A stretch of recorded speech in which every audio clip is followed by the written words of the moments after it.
Hello, I'm the Crafty Ginger Melissa, and this is another macrame plant hanger project.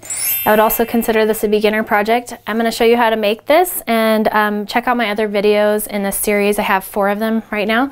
They're all beginner projects, so pretty easy to figure out. This is 1.5 millimeter rope. This is made of linen. This is not cotton. You also need a 3-inch steel ring, or whatever size you want. 4 beads, wooden beads is what I have here, and some super sharp scissors. So to begin, you're going to prep your rope by cutting it. This is, how many body lengths here do I have? Let me see here. I have, I believe 3. 1, 2, it's about 3. So about 3 body lengths.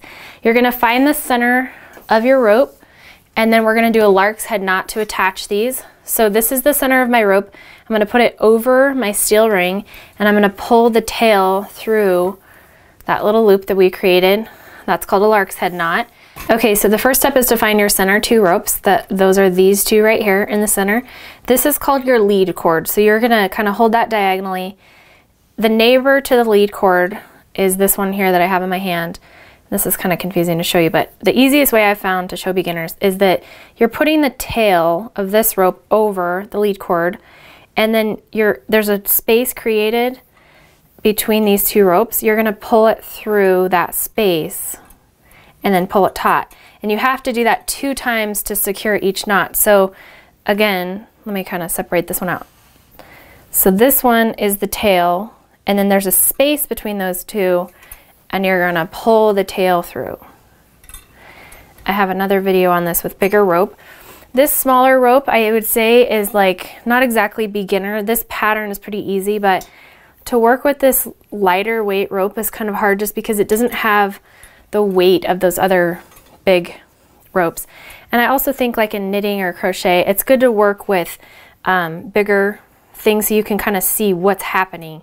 These smaller ropes, it's hard to see the detail. So definitely check out my other video on the half hitch knot. If you have any questions, that's with bigger rope, and you can kind of see it more clearly. So you're making a downward angle toward the ground, and we're gonna do that all the way to the end of these ropes that we have here. I'm sorry, I think I forgot to tell you, we need 8 of these ropes, and they're 3 body lengths. So just keep going, and then you're gonna do the exact same thing on the other side. And if you're just starting out, you know, be patient with yourself, because this is kind of, it's not tricky once you get it, but at first you're just trying to figure out which way the ropes are going and which one's the lead cord. It's easy to get confused with that, so.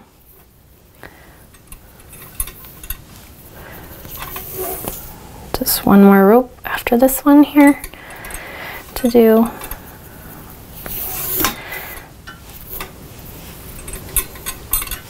Make sure you're doing each rope twice so you're securing the knot.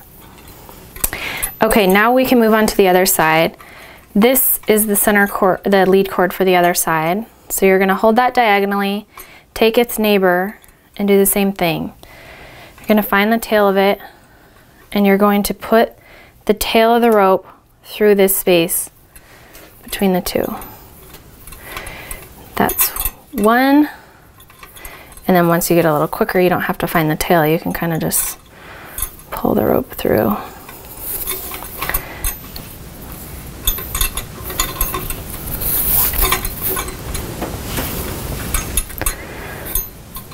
And again, you're holding it down, pointing the angle toward the ground. So wherever you kind of point this lead cord is where your rope's gonna go.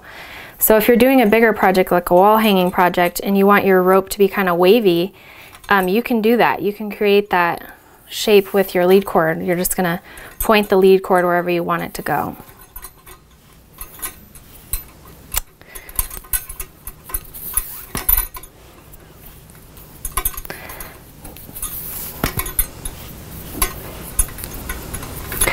Okay, now after we have that done, we're gonna do a left and right-handed square knot, gathering all these ropes that are in the center, and we're gonna use those 2 outside lead cords as lead for the square knot. So I'll show you what I mean. That's our last knot there. Try to even them up. Okay, here's your lead cords. We're gonna do a square knot with these two, the most, not the lead cord, but the one on the next spot. We're doing a left-handed square knot, gathering all the ropes in the center together, and then a right-handed square knot with the same ropes. So you kind of end up with this diamond pattern. And I'm going to scooch it up just a little bit. Okay, so you have your square knot here in the center. You're going to take the same lead cord that you were using before, and you're going to do a diagonal half hitch with the next cord in the row there. And the way I kind of find what's the next one is you can kind of, if you just kind of pull these apart, you can kind of see in there, like this is the next one that I'm going to work. So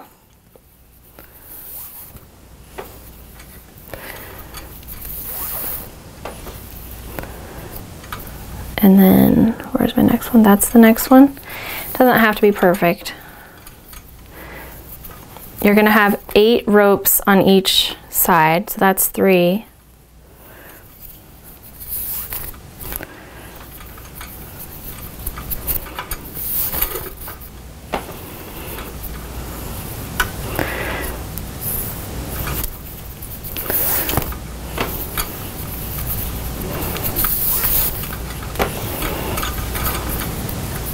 Okay, so how you know that you've gotten to the end is you're gonna have 7 cords sticking out this way and then your lead cords. So that's 8. And I'm just gonna stick those off to the side so you can kind of visually separate them. Pull it down so it doesn't pull the piece. Okay, now this is our lead cord. We're gonna do the same thing. I just wanna show you both sides so that in case you have an issue going to the left side or going to the right side. So let me finish this up and then I'll show you the next part, which is putting in the beads. Okay, we have our diamond shape here. To bring these together, we're going to do a left and right-handed square knot with the 4 ropes in the center, just so they have a nice connection there. Okay, next step is separating the ropes out. So we're going to have 4 ropes that come to the center. If you see on this one here, 4 that come to the center for each side and then 4 that go to the back. So I want the center to be, let's do it similar to the other side. So we're gonna do a left and right-handed square knot about 8 inches down. There's a left, there's a right. Okay, now we're gonna grab our beads and take the center 2 ropes of that square knot right there, and we're gonna feed those through. This is a little bit tricky. Sometimes you need something to kind of poke the rope through because it will get stuck in there. So I usually have a needle or a pair of scissors or something that I can kind of feed the ropes through.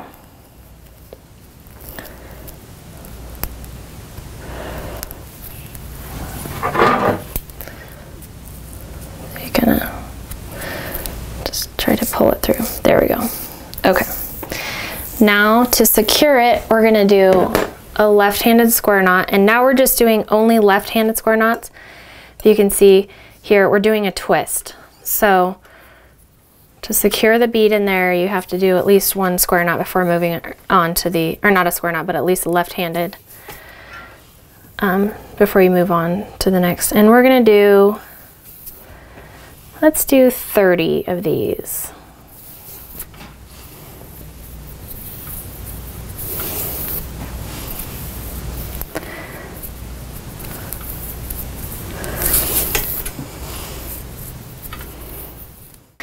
Okay, we have all 4 of our strands done here, and we have 30 left-handed knots on each one.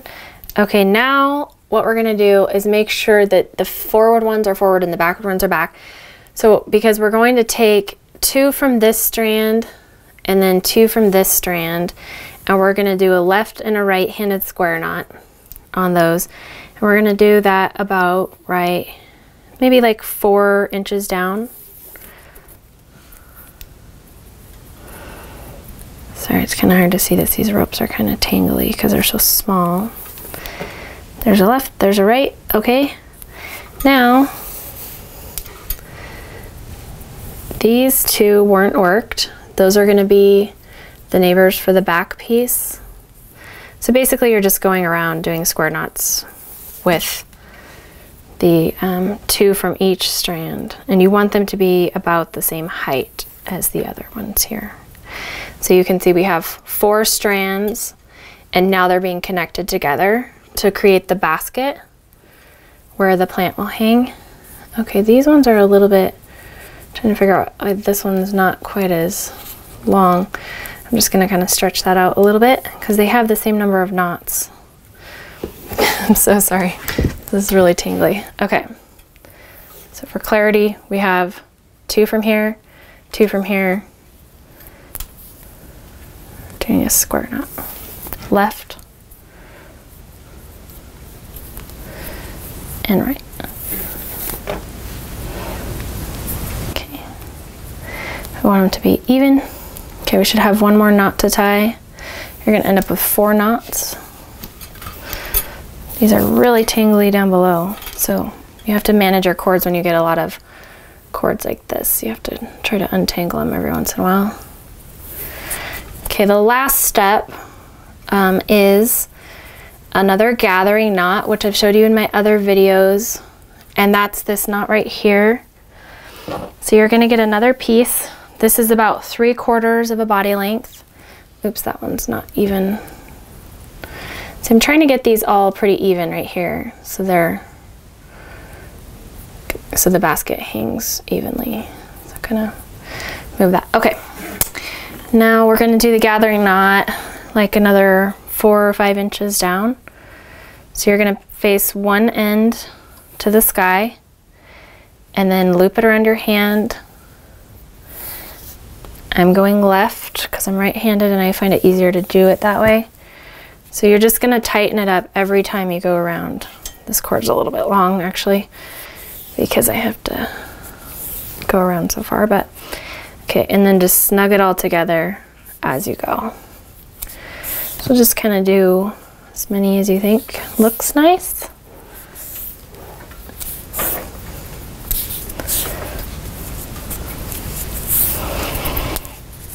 Okay, that looks pretty good. Now I'm going to put this tail through the loop we created before. We're gonna pull up on this. There we go, you can kind of see it weaving up through there. Okay, now I'm going to cut this piece off. The other one will just be kind of incorporated down here, so, and then just give them a nice little haircut so the chap looks good.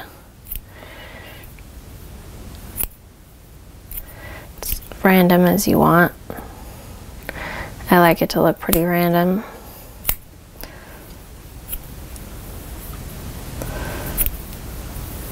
Okay, let's see. Got a couple long pieces here. You're gonna have some cord waste that you could use for like a mini project, making maybe a macrame keychain or something like that. So let's test out our demo plant. This is our plant I've been using for everything. Okay, so for this one, we want these two to be the front. So just try to get that in the front when you slid it down in the basket. And there you go. And straighten out your knots kind of to make it look more even. So there's a link below this video for my 3 other videos from this series of plant hangers. I suggest you view them all, obviously, and comment, subscribe to my channel, and follow me on Instagram or tag me in your post. It's crafty_ginger. I really hope you enjoyed this series. It was really fun to make all of these. So there you have it, another pretty beginner project. I would maybe, you know, kind of go in order from my first, second. This is the 3rd video. I'll have one more, which is this one right here. And this one has a really neat basket on it that holds a plant in there very securely. So stay tuned, I'll have that video coming soon. Thanks so much for watching. I'm Melissa, the Crafty Ginger. Bye.